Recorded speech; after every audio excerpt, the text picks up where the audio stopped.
안녕하세요. 오늘은 정서적 방치에 대해 이야기하고 이것이 어떻게 성인이 되어 자신의 감정을 인식하는 데 있어서 어렵게 만드는지 그 영향성에 대해 이야기해 보도록 하겠습니다.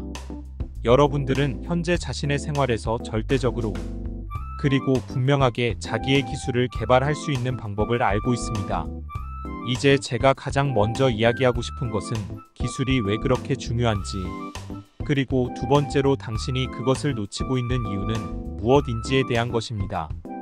우리는 대개 성인으로서 자신이 느끼는 감정을 알지 못하는 것 사이의 연결을 놓칩니다.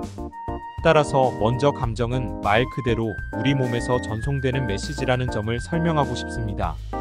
감정은 우리 몸에서 뇌로 전달되며 항상 메시지를 전달하여 올바른 선택을 하는 데 도움을 줍니다.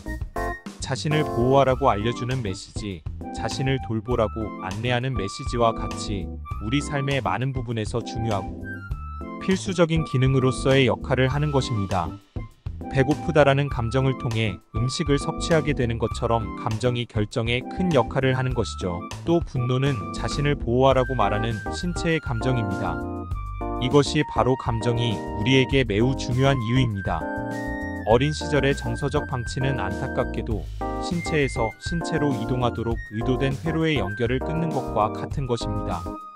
감정에 관한 한 뇌는 몸에서 감정을 가질 수 있지만 뇌는 그것에 대한 인식이 없거나 거의 인식하지 못하고 있으며, 감정이 있다는 것을 아는 것과 감정이 무엇인지 아는 것은 별개의 문제입니다.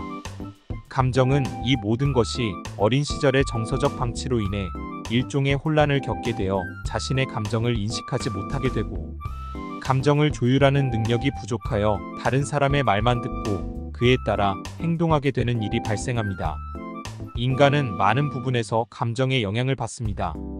예를 들어 부모님이 당신이 느끼는 감정이 무엇인지 묻지 않는 경우, 마치 당신의 감정과 반응이 중요하지 않은 것처럼 당신의 감정에 반응하지 않고 무시하고 부모님 본인의 것들을 전달하기만 했었던 과거가 있었더라면 그것은 매우 의미가 있고 주의를 기울일 가치가 있습니다. 어린 시절에 그것을 충분히 얻지 못했다면 이는 정확히 어린 시절의 정서적 방치가 있었던 것입니다. 그러면 아이의 두뇌는 감정에 대한 관심 부족을 메시지로 해석합니다. 어린 시절 당신의 감정이 의미 없고 중요하지 않게 여겨졌었더라면 감정은 점점 숨겨져 버렸을 것입니다. 그리고 이런 메시지를 받으며 자란 아이는 결국 자신의 감정을 중요하지 않고 하찮게 여기며 감정과 벽을 쌓게 됩니다. 당신이 느꼈을 감정은 당신의 부모를 괴롭히지는 않았을 것입니다. 다른 사람도 괴롭히지 않았을 것입니다. 심지어 때로는 당신도 괴롭히지 않았을 것입니다. 그러나 그것은 당신의 두뇌가 감정과 단절되어 있기 때문에 당신이 그것을 인식하지 못하는 것뿐입니다. 그렇기 때문에 기본적으로 우리는 성장이 필요합니다.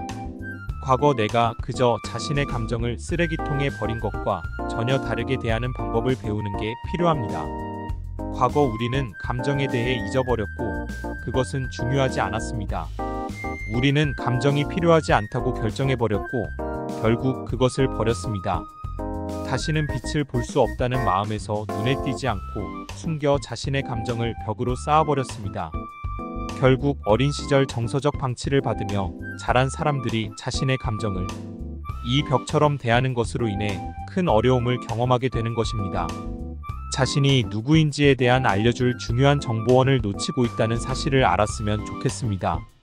내가 원하는 것, 내가 느끼는 것, 필요한 것, 나에게 중요한 것 등등 당신의 감정은 기본적으로 당신이 생활할 때 인생에서 정말로 중요한 모든 것에 대해 알려줄 수 있습니다.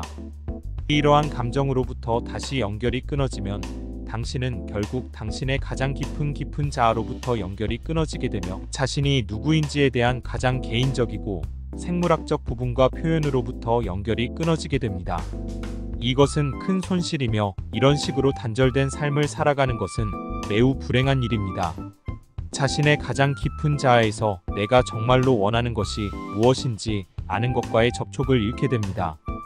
그리고 우리의 감정은 기억에 고정되어 있기 때문에 결국 나의 기억이 그 상황과 감정에 적합한 것인지 의심하게 될 수도 있습니다.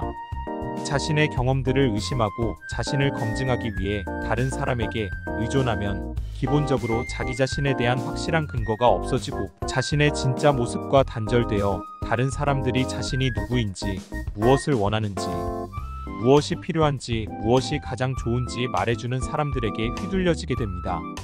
그것은 불행하게도 당신이 좋은 기회를 놓치거나 당신에게 옳지 않다고 여겨지는 잘못된 길과 방향으로 데려가는 선택으로 이어질 수 있습니다. 감정은 인생의 정박이고 기반이며 감정에 집중하고 두뇌를 사용하여 감정을 처리할 때 매우 많은 중요한 메시지를 받게 됩니다. 예를 들어 어떤 것에 대해 후회한다고 가정해 보겠습니다. 그 생각을 뇌가 처리하고 다시 돌아가서 잠깐만요 라고 말할 기회가 있습니다. 그런데 왜 내가 이것에 대해 후회하고 있는 걸까요? 왜 나는 그 순간을 테이프 감는 것처럼 돌리고 싶은 걸까요? 그리고 그것을 돌리기 위해 내가 할 수 있는 일이 있는 것일까요? 그렇다면 돌아가서 이것을 바로잡으세요. 그리고 나 자신을 위해 그것을 바꾸거나 그것에 대한 새로운 관점을 얻으시길 바랍니다. 그렇게 한다면 내가 과거에 후회가 되었던 그때를 안고 생활하고 살아가는 내 인생에서 앞으로 나아가는 데 도움이 될 것입니다. 만약 성장 과정에서 정서적으로 방치가 되었던 경험이 있는 일부 사람들 중에는 많은 죄책감을 가질 수도 있습니다. 만약 당신이 그렇다면 많은 기술을 사용함에 있어 조심스럽게 접근하시길 바랍니다. 일부러 죄책감을 유발시키는 것에는 문제가 있지만 죄책감은 어떤 면에서 가치가 있습니다. 왜냐하면 그것을 통해 돌아가서 사과할 수 있고 이것을 고치려고 노력하고 뭔가를 더 부드럽게 하기 위해 노력할 것이기 때문입니다. 미숙함과 후회와 죄책감은 매우 유용하고 인생을 변화시킬 수 있는 기회를 제공하는 감정입니다. 마치 상처가 누군가에게 해를 끼쳤다고 말해주는 것과 같습니다. 조심하세요. 이 모든 감정이 희미하게 보이더라도 잘 관리하길 바랍니다. 당신은 당신의 몸에서 감정들을 완전히 얻지 못하고 있습니다. 당신은 인생에서 매우 중요한 기회를 놓치고 있습니다. 다행인 것은 아직 늦지 않았다는 것입니다. 당신은 지금 이 기술을 배울 수 있습니다. 하루에 3번씩 해보세요. 또는 관리할 수 있는 횟수가 하루에 1번일 수 있습니다. 관리할 수 있는 전부라면 일주일에 1번일 수도 있습니다. 아니면 하루에 12번일 수도 있습니다. 잠시 생각해보는 것도 그 나름대로 괜찮습니다. 눈을 감고 주의를 내면으로 돌리고 내가 지금 무엇을 느끼는지 스스로에게 물어보고 그 질문을 가지고 앉아 다른 모든 생각에서 마음을 비우고 몸에 집중하고 지금 내 몸에서 느끼는 것이 무엇인지 스스로에게 물어보세요. 아무것도 없어도 괜찮습니다. 이렇게 내가 느끼는 것이 무엇인지 물어보는 이 운동을 계속해보세요. 그렇게 하면 몸과 뇌 사이의 연결이 다시 형성되어 뇌와 감정이 함께 모여 다시 협력할 수 있게 됩니다. 이 운동을 더 자주 할 수 있도록 더 많은 감정들이 합류하게 되고 때로는 어떤 감정에 동조하게 될 수 있습니다. 저는 여러분이 이 연습을 하도록 진심으로 권장합니다. 그리고 당신이 그것에 대해 뭐라고 말해야 하는지, 그리고 당신이 자신의 감정에 동조하고 있다고 느끼거나 당신도 자신과 같은 느낌이 드는지 정말 궁금합니다. 어쩌면 분리되었을 수도 있습니다.